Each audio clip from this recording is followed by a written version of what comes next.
Hi, my name is Vahan Davoudian. I'm a physics experimentalist, and today's topic is this: unique physics concepts, how to promote the science, by Vahan Davoudian, physics experimentalist. And this is my email, vahandavoudian1948@gmail.com.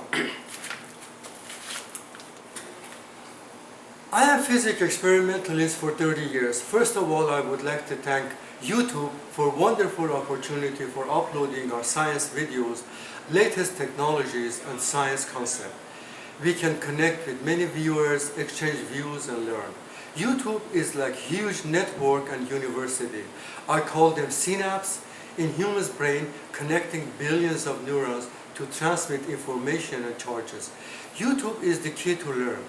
Many viewers emailed me and loved my science videos. It was great encouragement for me to upload more theories and experiments for physics enthusiasts. My theories and experiments are unique. I have never seen in any physics books.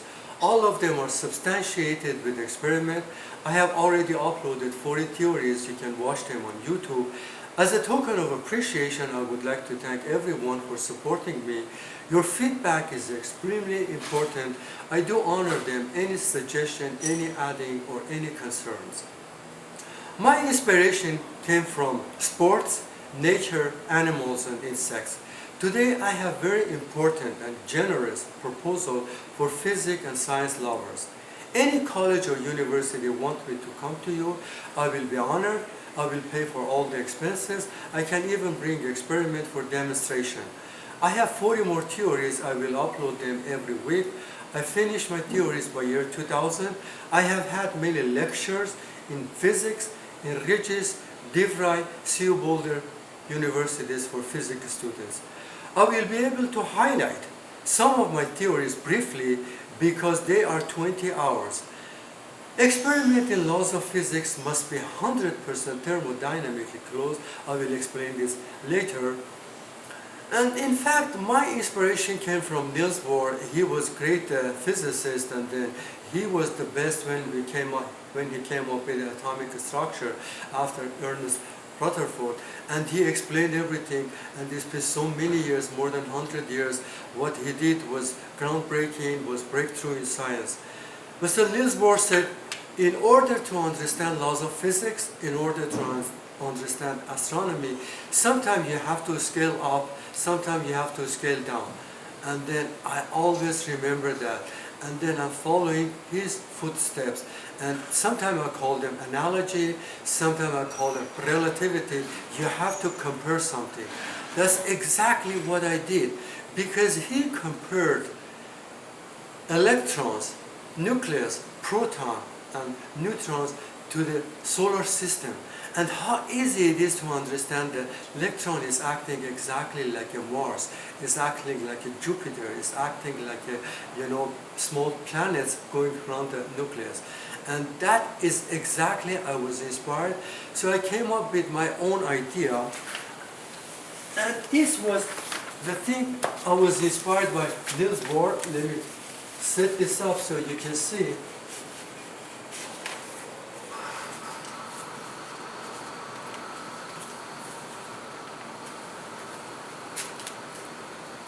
I compared the pendulum, focus pendulum, to Kepler's second law. So you can see sun is here, and then we have like perihelion, the big arc, and the aphelion, the small arc, and the planet is going, it's not changing, and then it gains kinetic energy, and then gradually gravitational potential energy, and then propels itself all the way through the elliptical. But before I go this further, I have to tell you something. Like 2,000 years before Kepler, I found a real old book. They were thinking everything is circle. It was wrong, absolutely wrong. And probably Kepler's first law is extremely important because he came up with elliptical or ellipse. That is the only way we can have the planets around the sun, equals areas, equal time. And that was amazing what he did. Pendulum is exactly like that. But the point is, here I have to emphasize something. pendulum is going 180 degrees. It's not exactly like planets. It's not going 360 degrees. If I squeeze this, it's going to be like a circle. So we got 360 degrees. But the pendulum is going maximum 180 degrees. But the concept is exactly the same. Here we have a lot of gravitational potential energy. Here we have less, but we have a lot of kinetic energy. So conversion of gravitational potential energy to kinetic energy is propelling the bob or the pendulums all the way back and forth and back and forth. That is why a small arc is exactly like a big arc. This is what happened in the church, and then Galileo discovered, and probably the pendulum is the most important invention of the humans, discovery of the humans, because it's a harmonic oscillator. So you can see here, the planets are doing exactly the same. But I will explain more later. But let me put this up so you can see how the second law works.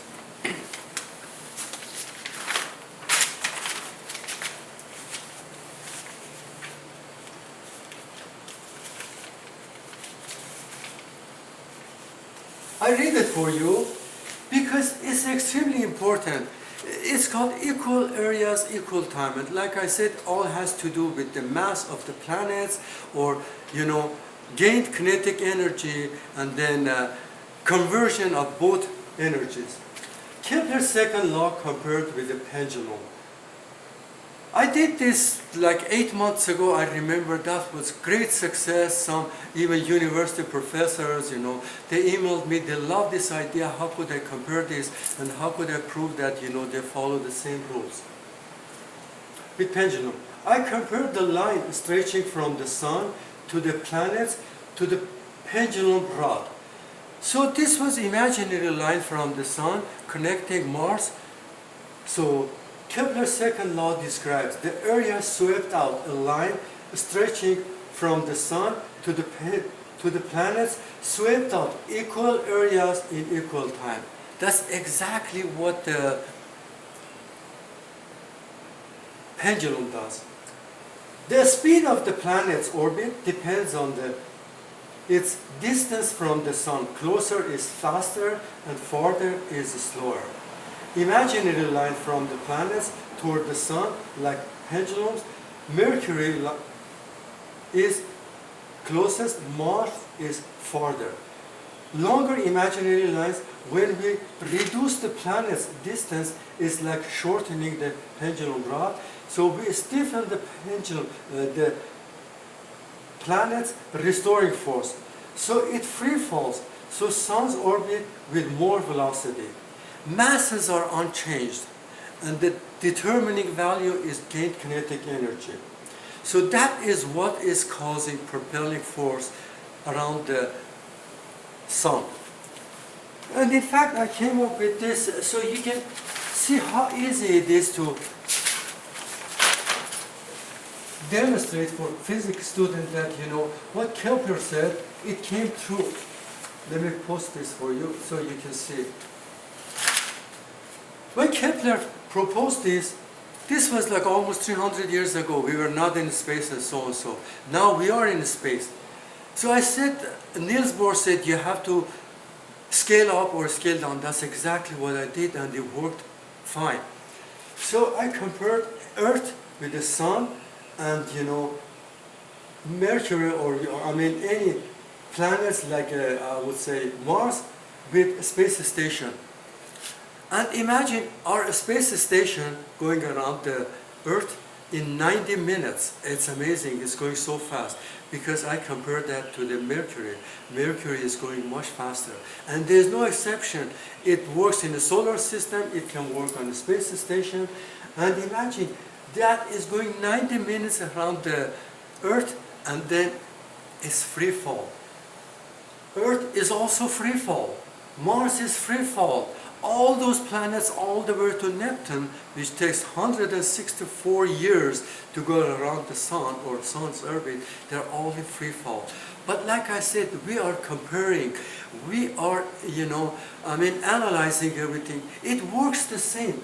So now we have geostationary, and that is supposed to be a little bit farther, and it's 42,200 kilometer altitude. But there is an important point here. That is not going in 90 minutes because further is slower. That's exactly what Mr. Kepler said.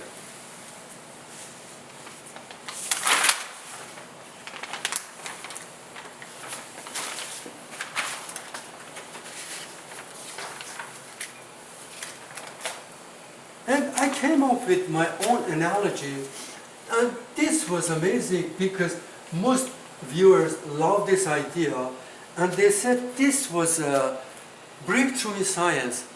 I said, it's easy. When you squeeze a circle, it becomes a lip. Let me show you one.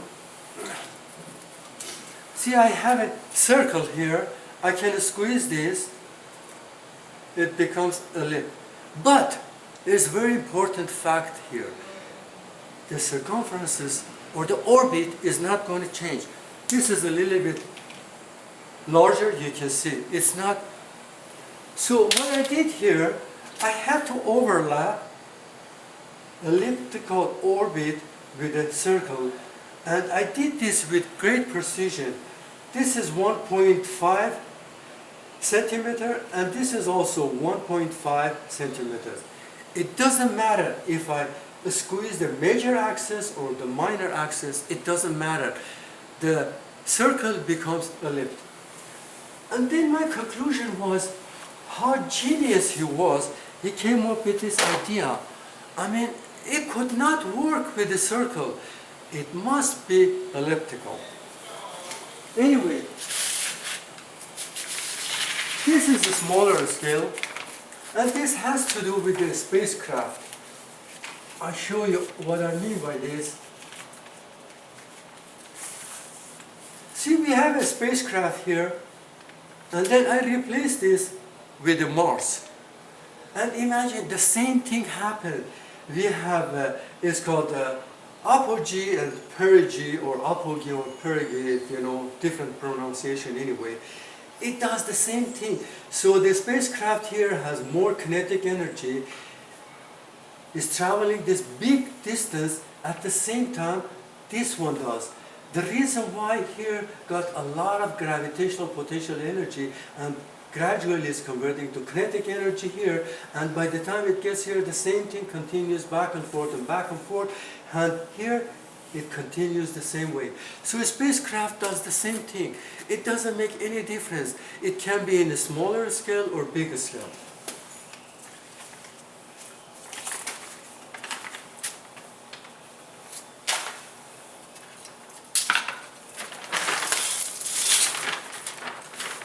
And this was the one, see, Volga, they love my drawing, and they just appreciated how I could think outside the box. I mean, how could I solve this problem? See, I have the entire solar system here. I mean, there is no exception.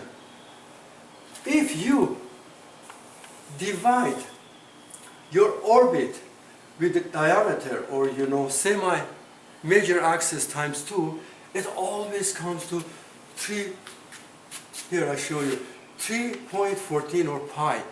And there is no exception. That's exactly what I did.